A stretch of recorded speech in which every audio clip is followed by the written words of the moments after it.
guys, it's Brandy with Eternal Harvest Home Decor, and I'm to that point in my project where I need to sand this tabletop. Sanding sucks. It's my least favorite thing to do, but we'll get through it together. Let me show you the steps.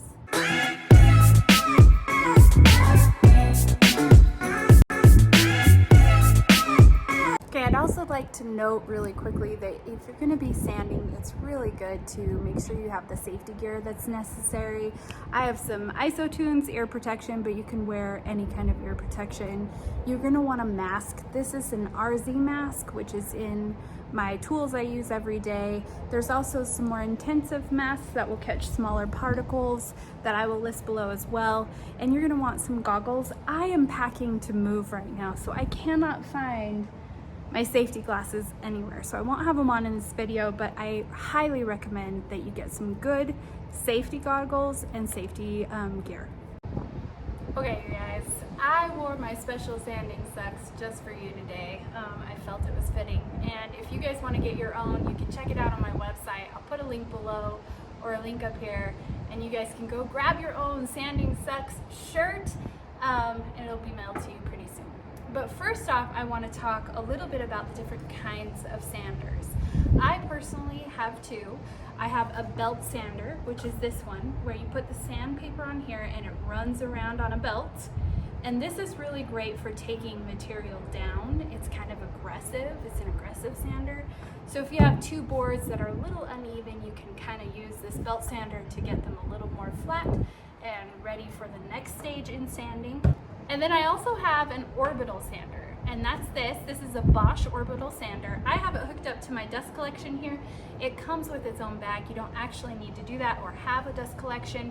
It helps, but I've got mine done that way. And this Orbital spins at different speeds, and it really helps to take away the sanding marks of the previous disc. And now let's go over kind of the steps of the paper. So I normally start with my belt sander. If you don't have a belt sander, that's okay. If you just have an Orbital, you can start with that. But I will usually start with my belt, and it'll be at a 60 or an 80 grit, just to take down the material, like I said before. And then you will find that I switch over to my Orbital, and for my Orbital, I also start at a lower grit. The lower the grit of sandpaper, the more abrasive and harsh it's going to be. It's going to take off more material. So a 60 grit is going to be really coarse, and it's going to remove a lot of what you're sanding. As you go up, it gets finer, and you kind of need to go in steps in order to remove the lines of the previous grit, if that makes sense. So what I have laid out here before me is an 80 grit, and then I jump up to a 100 grit, then a 120, then a 150, then a 180, then 220, and then a 320. Now I don't always go through every single disc and every single step because I feel like my material requires different things and depends on what my customer is looking for. If my customer wants a more rustic look and wants lines from the sandpaper and markings in the top of it, which actually I get requests for all the time, then I will start at a lower grit, and I will probably only go up to a 120. And from 120, I'll start staining and finish the product at that point.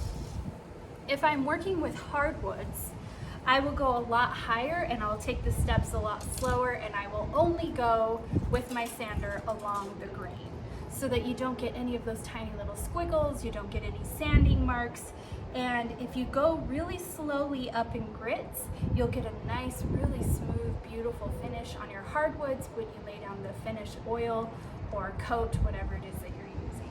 So if you're working with hardwoods, I definitely recommend getting all of these grits and going up and being patient and taking your time.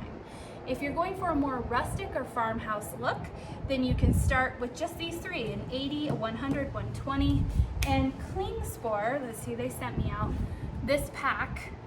Let me see there. This is really great sample pack. It was only 20 bucks. You can get it on Amazon, or you can go to their website, which I'll link below and on my website. And you can get this hook and loop 50 pack, and it comes with a bunch of different grits. It's really been awesome. I have loved using this and trying out all their different grits. And this sandpaper, it really lasts a long time. So, and I'm not sponsored by these guys or anything. I just really love their sandpaper. So that's what I'll be using throughout this whole process. And I'm going to start with my belt sander because this table has a couple places where I'd like to take some of the material off and remove that. And with my belt sander, I will only go along the grain pattern. So I'll go up and down. I won't really cross the grain at all. Okay, hopefully that answers some questions. Let's get to sanding. Also, if you have long hair like I do, make sure it's up and out of the way before you begin. Okay, let's get started.